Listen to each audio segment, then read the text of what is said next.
Hello again. Another quick preview of a ASRock motherboard for the Ryzen APU I bought recently.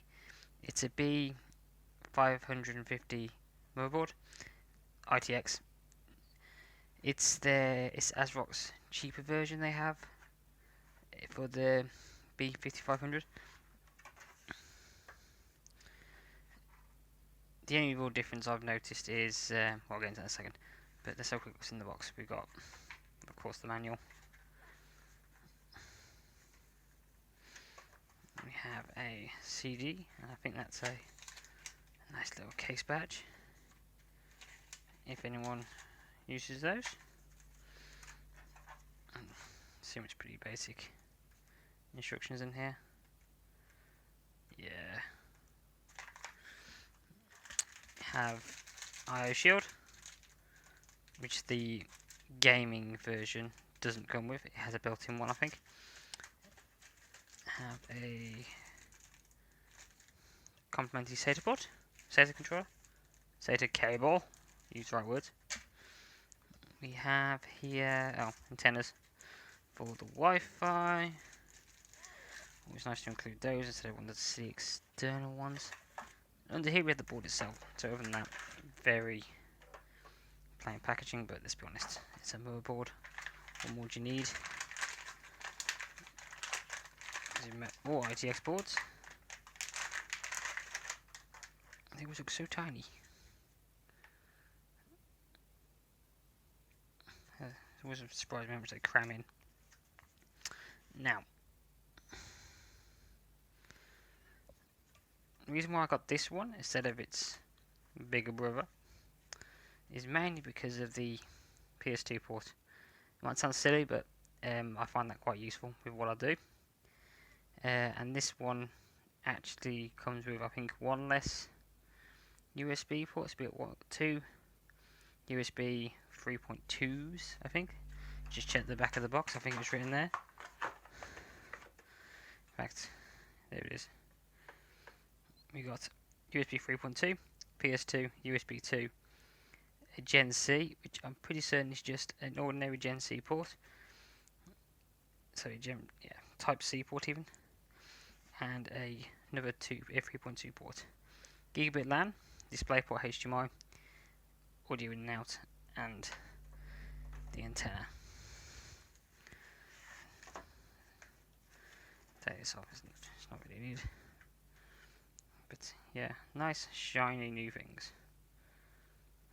Interestingly, the 6-pin, the 8-pin power goes there. I suppose it's all about space, isn't it?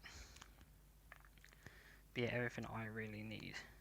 We'd be nice to have some more USB ports, but get what you can get in this size anyway, without spending a silly amount of money. This is, I think it was £100, which is much cheaper than its bigger brother, which I think is 200 and, or maybe it's 190. But yeah, we have. Let's zoom in a bit. I'll get some better footage when I actually do a proper review of this board. But we have 4 SATA free.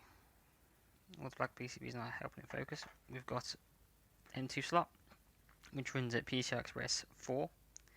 We've got a PCI Express 16 slot, which runs at PCI Express 4 as well. If you use the right CPU, I'm using a 4th generation, a Ryzen 2 APU, so it's going to be running at PCI Express 3. For what I need, it's absolutely fine. People always get a bit worried about that, but it doesn't make that much difference. And on the back, we don't really have anything, so no extra M2 ports or anything like that, which is what you normally get on a small board like this. It normally goes about there, but we just got the one, which is a shame. Just you get what you pay for. Battery over there, and other ports we've got CPU fan, one for water pump or alternative CPU fan. We have some RGB headers, which if you're 4 you can use. We have a port here which I have no idea what it does. It wasn't on the spec sheet that I saw. I'll come back to that if I work out what it is. We have another case fan down here. We have the audio header, and we have, I would say, oh, one of those will be USB. One's USB and one's obviously for the power, the reset button, that kind of thing. USB 3. Don't seem to have any fancier, higher end headers for USB 3, but the one will do.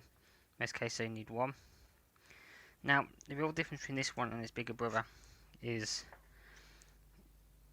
this comes with gigabit, whereas the slightly more expensive board comes with 2.5 gigabit. Now, that might not be important to you, or it will be important to you. It's not important to me because the rest of my network is gigabit, so I couldn't see the point in investing in a faster board just yet. Also, the Wi-Fi is only AC instead of what was it, Wi-Fi 6 or ACX, well, X. Even so, the Wi-Fi is only goes up to AC instead of AX, so you get slower throughput. But I'm not going to be using Wi-Fi anyway.